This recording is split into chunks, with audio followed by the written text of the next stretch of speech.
Las Vegas, 2:30 p.m. The World Series of Poker main event is in full swing. 2 full days are already behind us, but in reality, the marathon has barely begun.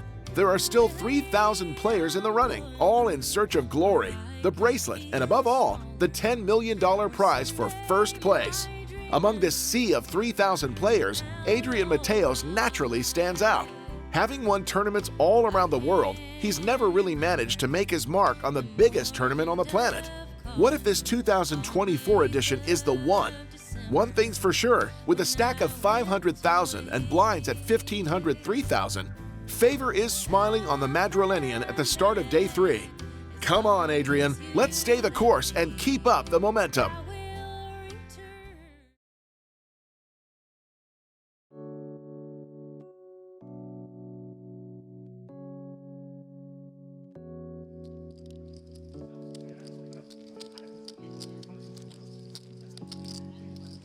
New level. Second level of the day. It seems to be a much quieter table than the previous one. All the players are focused on the game and attentive.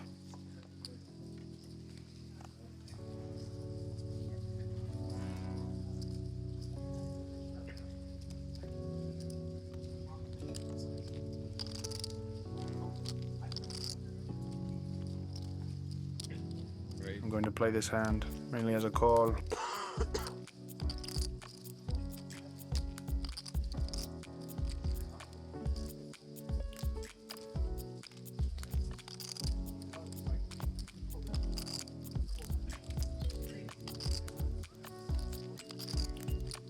I'm playing a lot of blinds against the player who opens, who also has a big stack.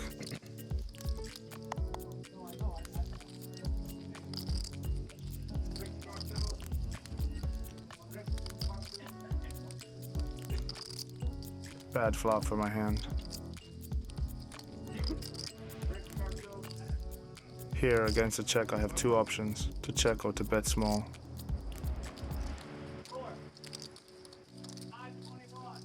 I think both are reasonable. I decide to bet small.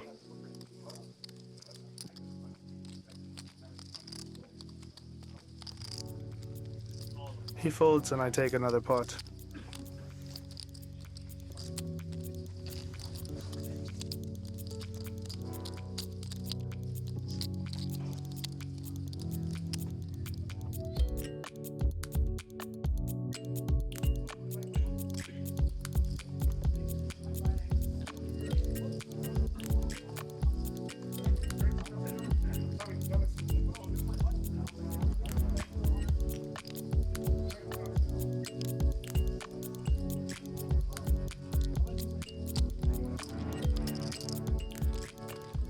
The player in early position opens.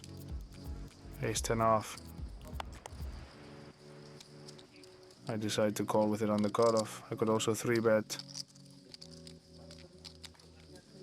Since I've been at the table, I've had time to get some information. He's got good results on the American circuit, especially on the World Poker Tour.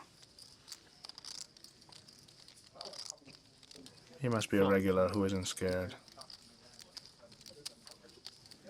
I think he's probably the most aggressive player at the table.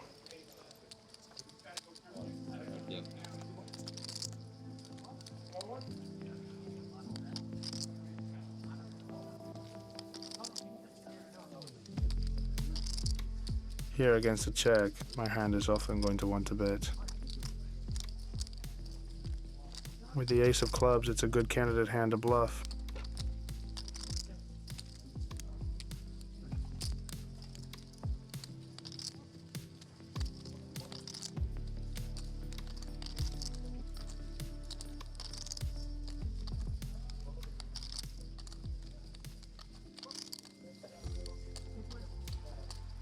He tanks and calls.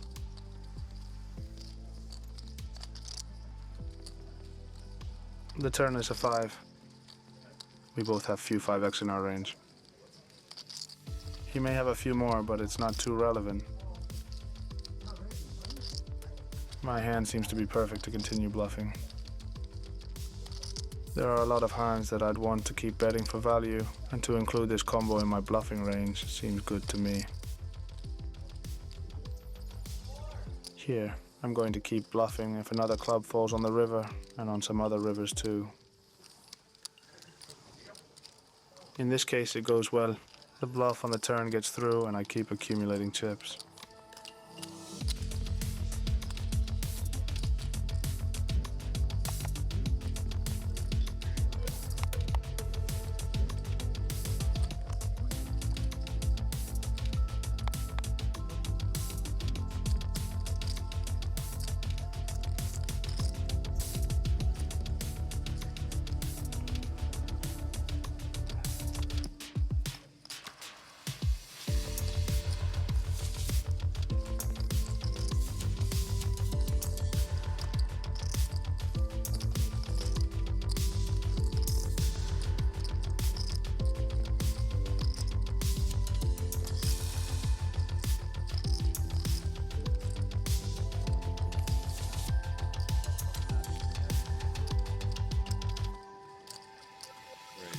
From the big blind, my hand is a pretty obvious call.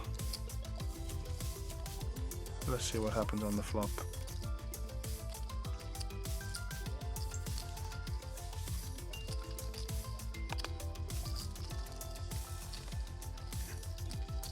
He's trying to cover his face.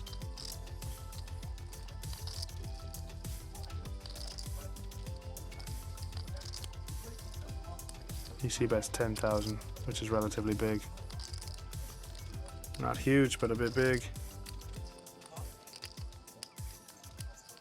My hand being in position clearly has to continue.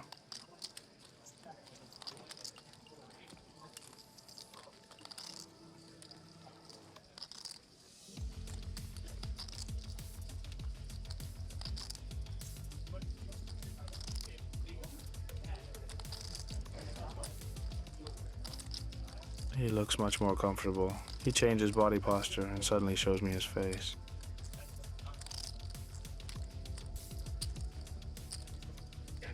He bets 17,000. He looks confident. The second barrel is strong, and my hand is one of the worst that gets here. I think it's a pretty obvious fold.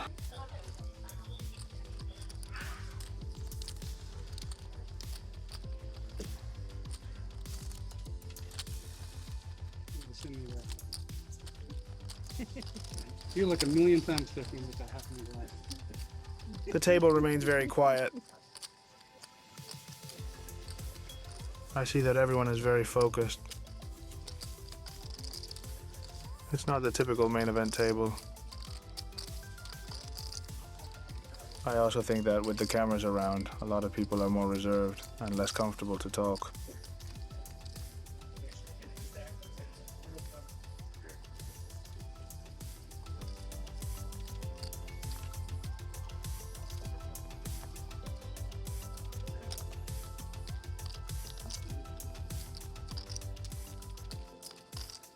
The player in middle position opens.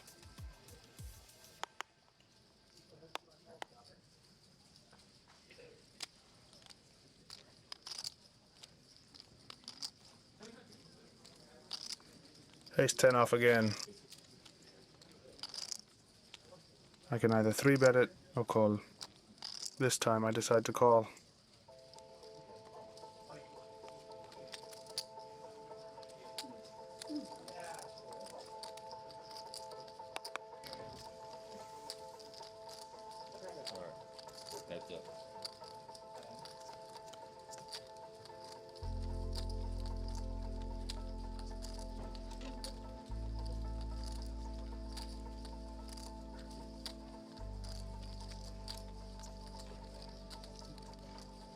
Here my hand has some showdown value. Ace high is sometimes the best hand. I can check and decide based on what my opponent decides.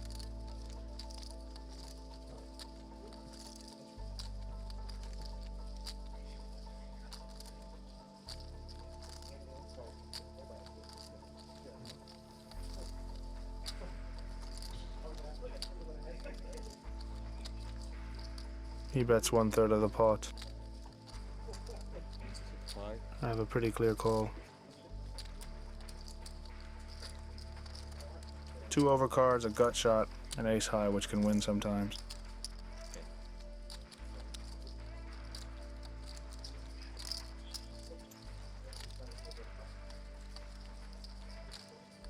River.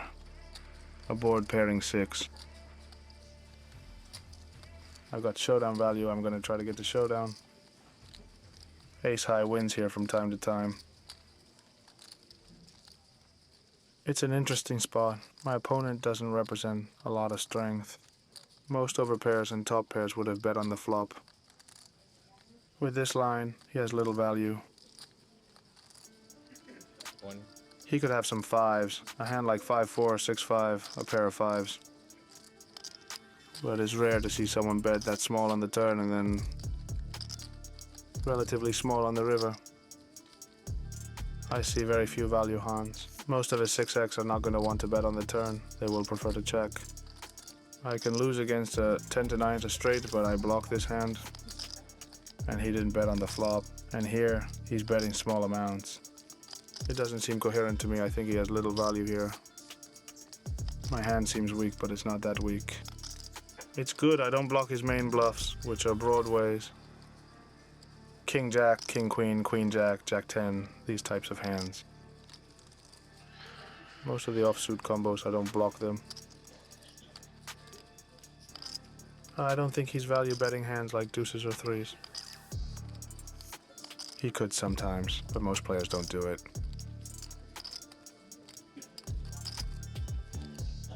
And a lot of these hands are sometimes going to check on the turn as well.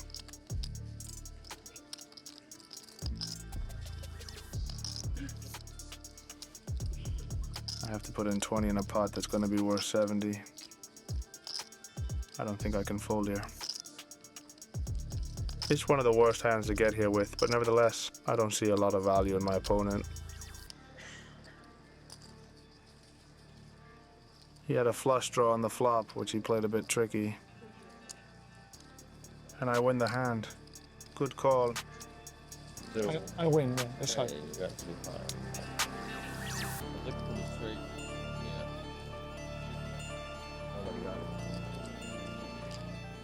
My reasoning about the hand worked out well, and I found a bluff in his range.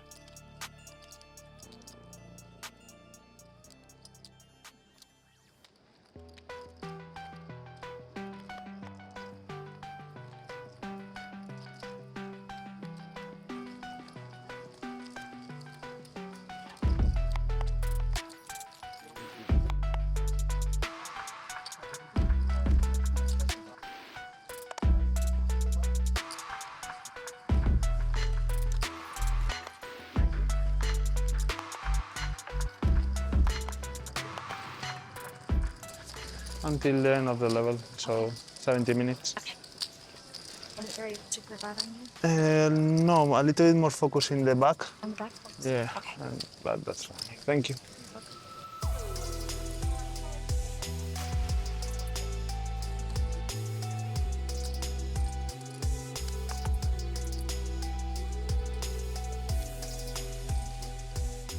I haven't had a hand in 40 minutes.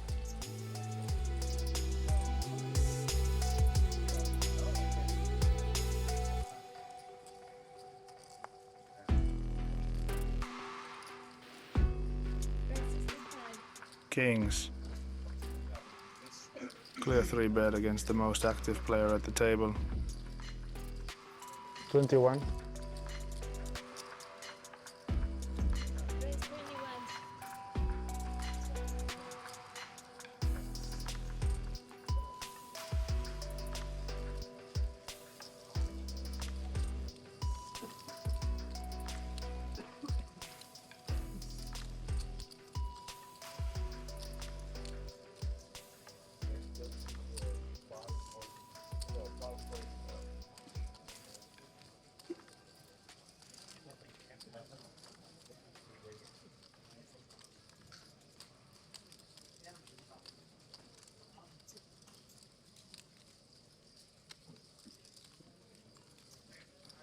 He grabs chips and makes a 4 bet. It's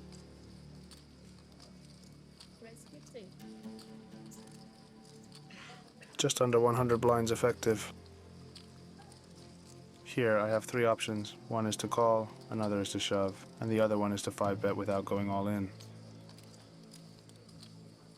I think all three options are totally valid.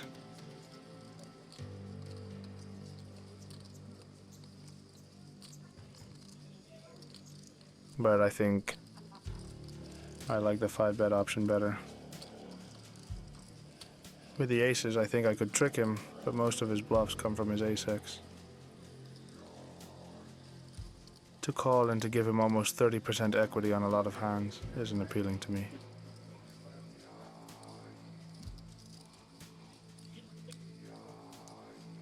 I decide to 5-bet.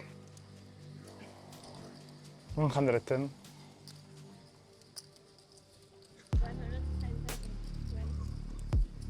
If he goes all in, it's not the best spot in the world, but I'll call and hope he doesn't have aces.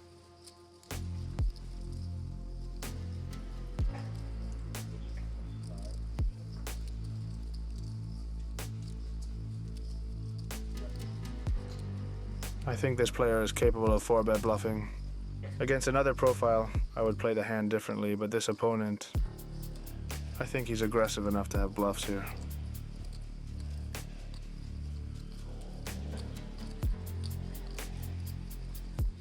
And also worse hands.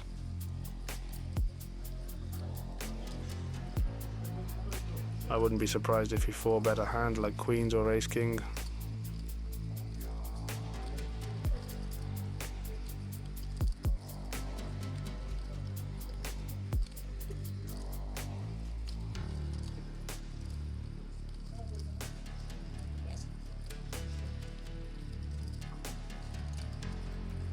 He really seems to be hesitating.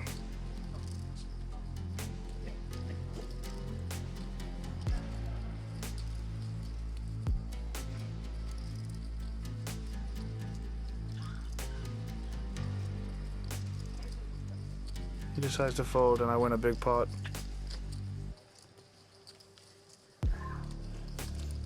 Also psychologically, after having called him with ace high, and now 5-betting him, he doesn't know which hand I had. This could be important for future hands.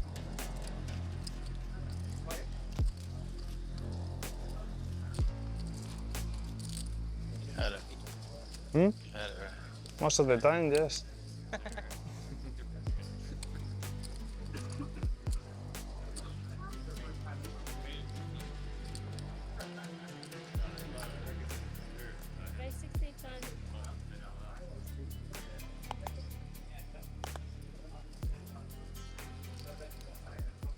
I decide to call here in the hijack.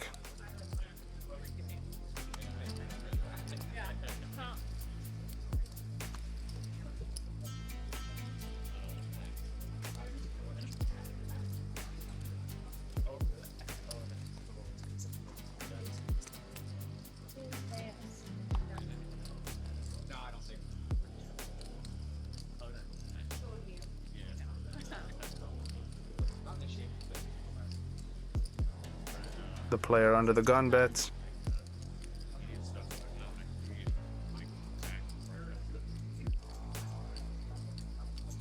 I have to call.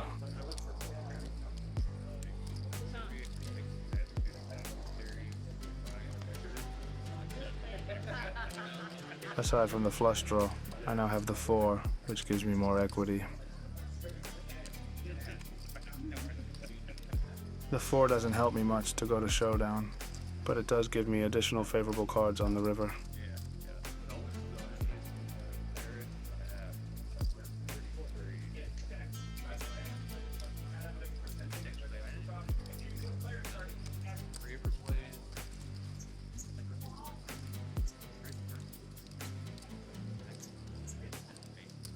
He decides to bet very big, slight over bet about the pot. I have a very strong hand. Here on this board, I'm not often going to raise because he has the advantage of having ace-king in his range, which I also have, but much less often. Also, he has all the sets, and from my side, a lot of them would have gotten 3-bet pre-flop. He has a big advantage. I'm not going to have a lot of raises here on the turn, so my hand can only call. And the river is pretty bad.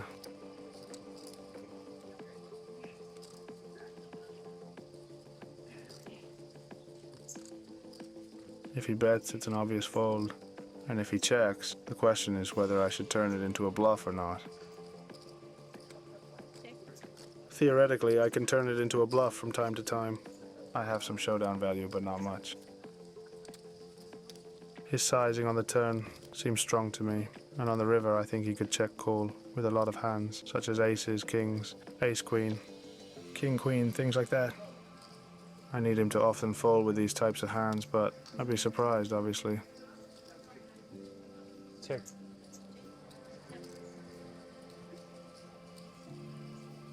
Ten?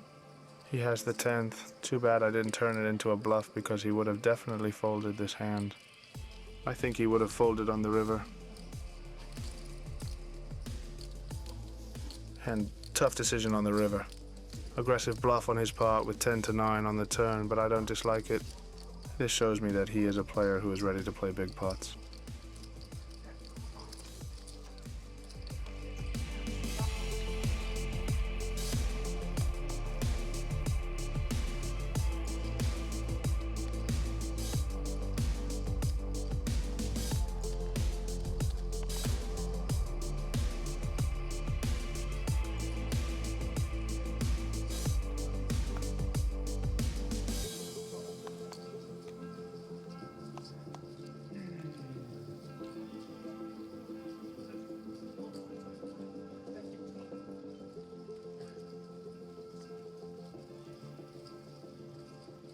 I decide to open with ace-5 suited. Raise.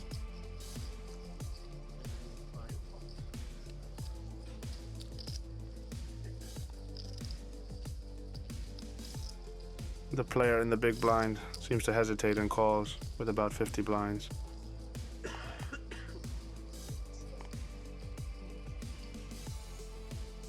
Here, my range is going to want to use a mixed strategy between quite a few checks and a few big bets.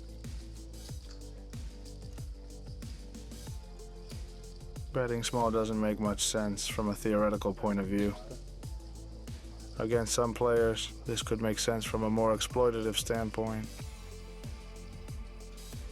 I'm going to make a bet of 2/3 the pot, a bit smaller than what the theory says, but I think it's going to work out well.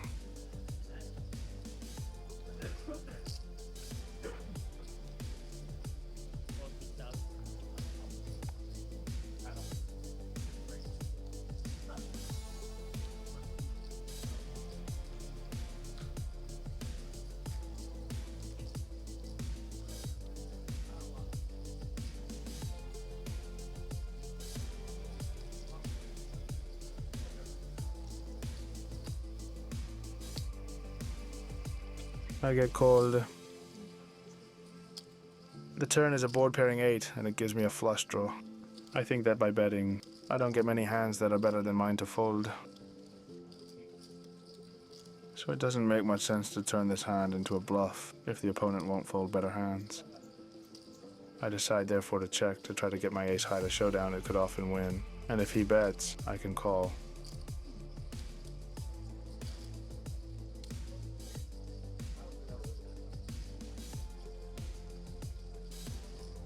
The river is an ace. It's a pretty interesting card. My range doesn't have as many ace-X as his, because a lot of my ace-X would check on the flop, and it's a card where I have to check quite frequently. Also, he has more flush draws than me.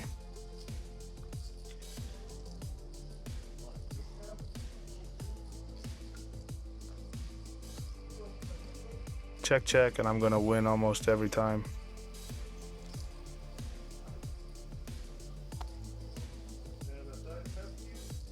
Based on his body language, it looks like he had a pair that was winning until the river.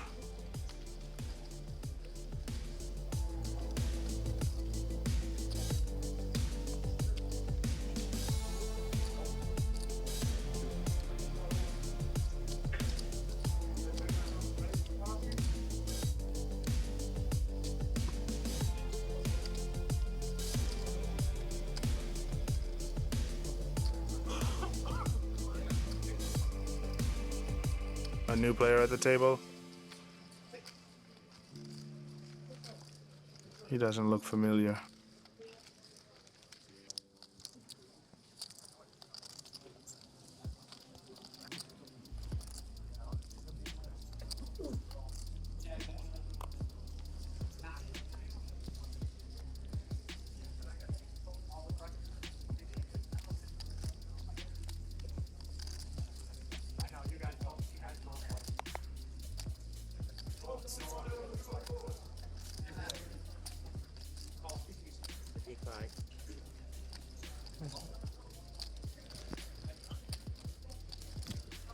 The new player decides to open. He has about 50 blinds. With 8-8 on the button, I'm going to call most of the time.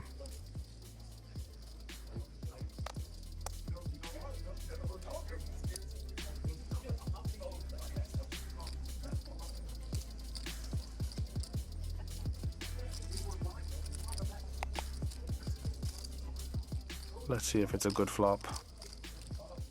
Good.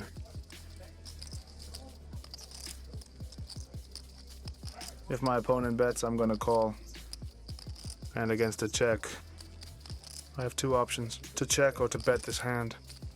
I'm gonna bet. I need protection. If I get overcards to fold, it will already be profitable enough to get a Jack 10 to fold, a Queen 10, and to deny him equity. You don't have any green. Yes.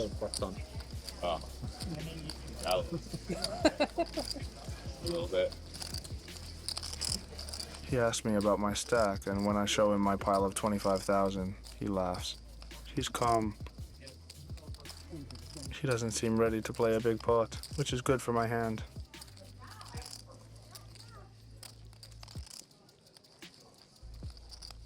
A clear check on the turn.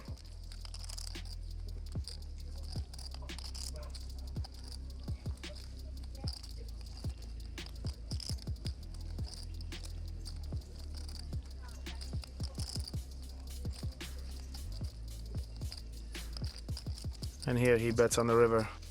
A big bet, 2/3 of the pot. I have a bluff catcher in a spot where there are few bluffs.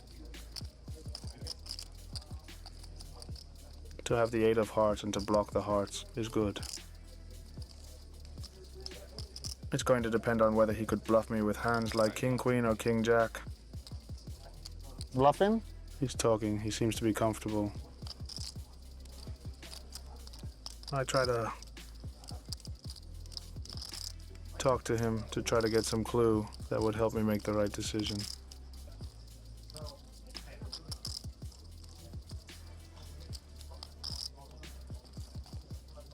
The problem is that most hands that check call have showdown value with king high or better. Therefore, I decide to fold. Besides, he seems very calm.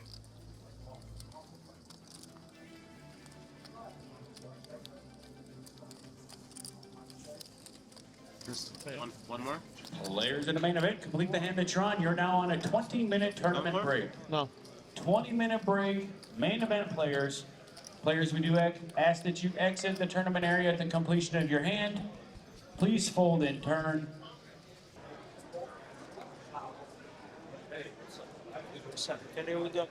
Yes, sir. Thank you. Like a picture. Yeah. Thank you so much. Good luck.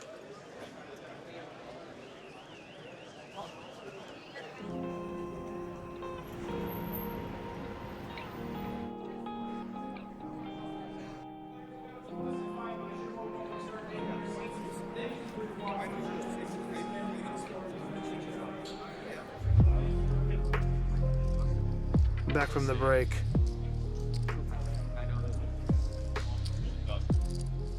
Yeah. Sorry. Then it comes to a standstill when it doesn't. Are you feeling your hand for this one like you did the PGA? Yeah. That's gonna be sick. That was one of the best ones I ever watched. Thank you, mate. Thanks.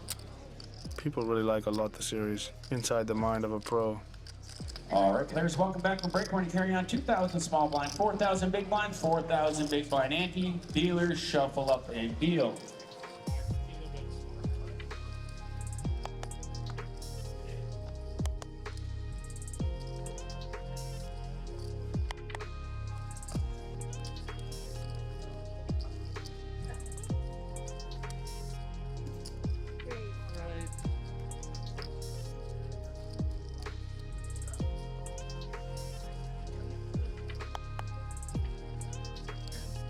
A player is eliminated from the table.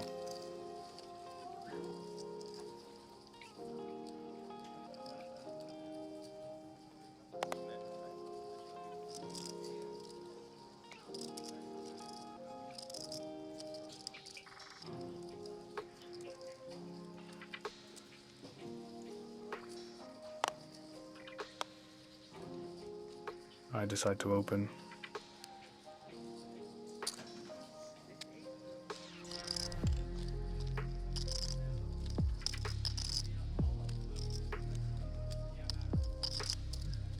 I get called by the player in the hijack.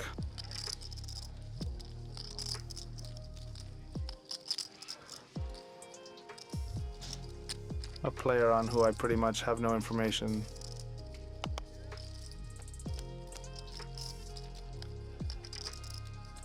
A pretty dry flop on which my hand can either bet small or check.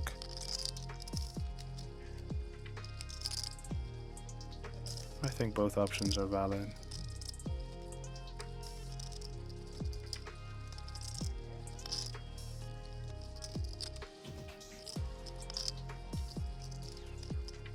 The turn opens a flush draw.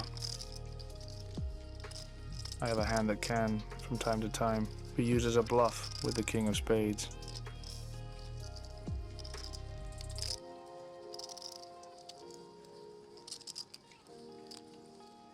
I decide to overbet in the end. My value hands are always top pair or better, which can bet pretty big. I have quite a few strong aces that could check on the flop. He makes a weird face on the turn and calls me.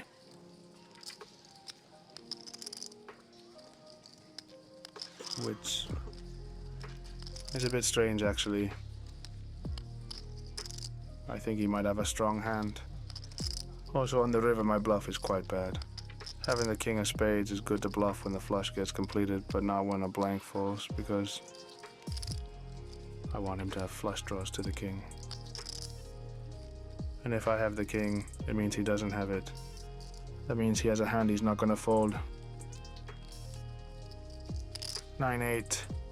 He continues with the 8 on the turn, despite the overbet, which is really good.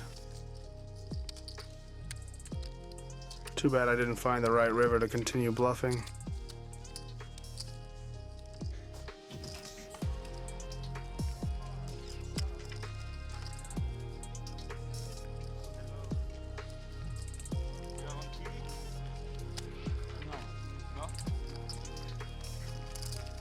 Two new players arrived to the table.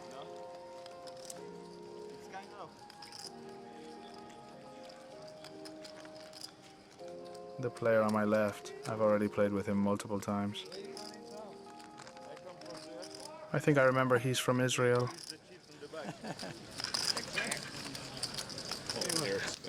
Fold. Where are you from? Israel. Israel. You too? I'm between Paris and Israel. Are you happy by Mbappe in Madrid? I'm You Atletico, I know. Atletico. No, not Real. You happy? Not It's happy? okay. I'm used to it. They always buy the best players. So. You know Zidane Offer is one of the co-owner of Atletico. Who? What? Zidane Offer. He's one of the co-owner of Atletico Madrid. No, you know him. Billionaire, you know, Israeli. Small blind. With 10 and 9 off, we can open or call, both are fine. 12,000.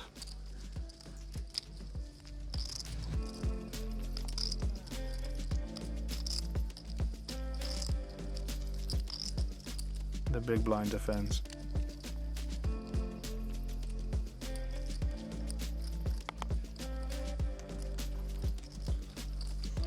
A flop that hits my initial raiser's range.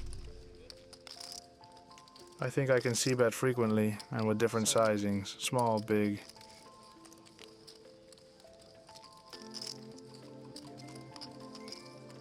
This hand works better with a small sizing.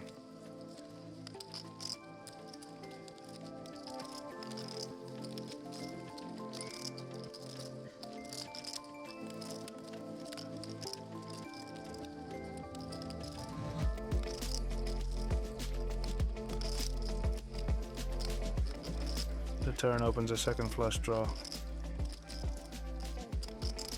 My hand is not very strong in this spot.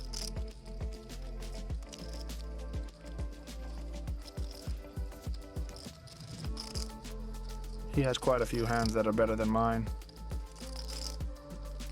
I think the best thing to do is to check fold.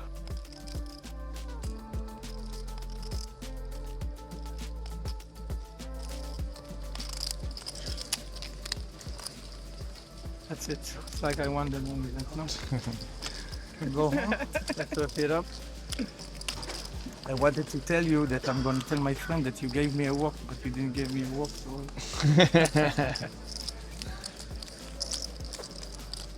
Very good hand. That's fun.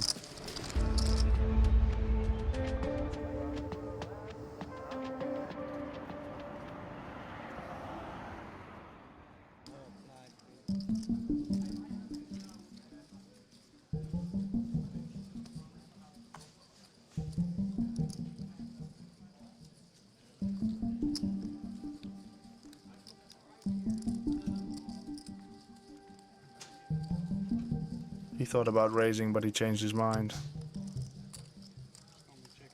But I'm not going to change my mind, and I'm going to open with this 7-4 suited.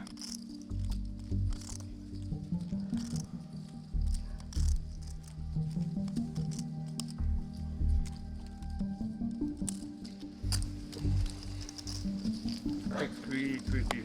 Thank you. Something like that. A monotone board. I have a gut shot to the 5.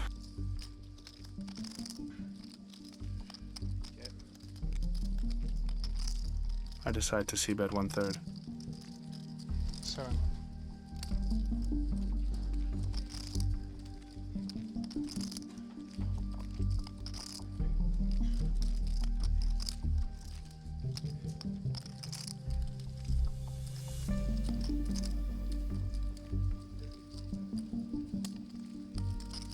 He calls me.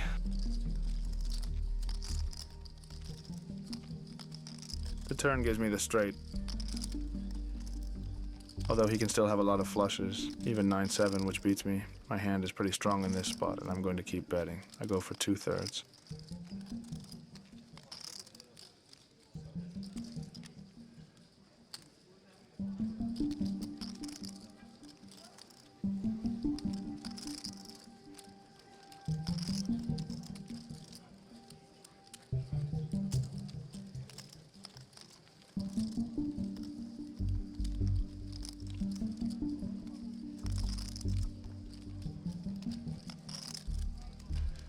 And on this river, my value is limited.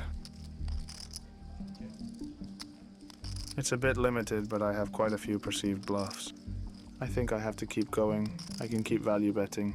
It's a bit thin, because now a lot of hands beat me. But he can still have 2 pair. A lot of flushes would have raised on the flop or on the turn, and it's going to be tough for him to fold a jack on the river. We can see by his body language that he's uncomfortable. He's not going to raise often, which is good for my hand.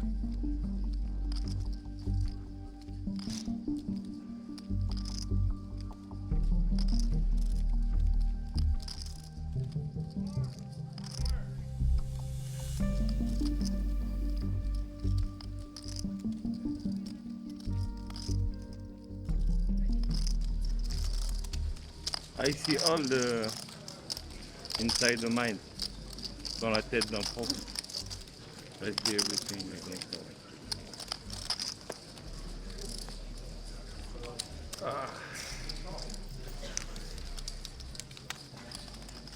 45, 47, and there.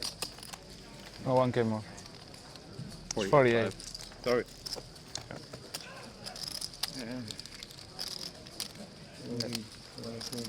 48. That's good. Thank you.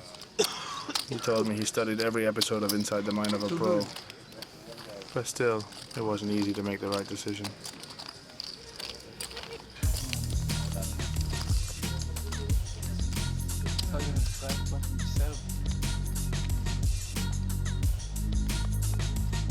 Beautiful display of skill, Adrian.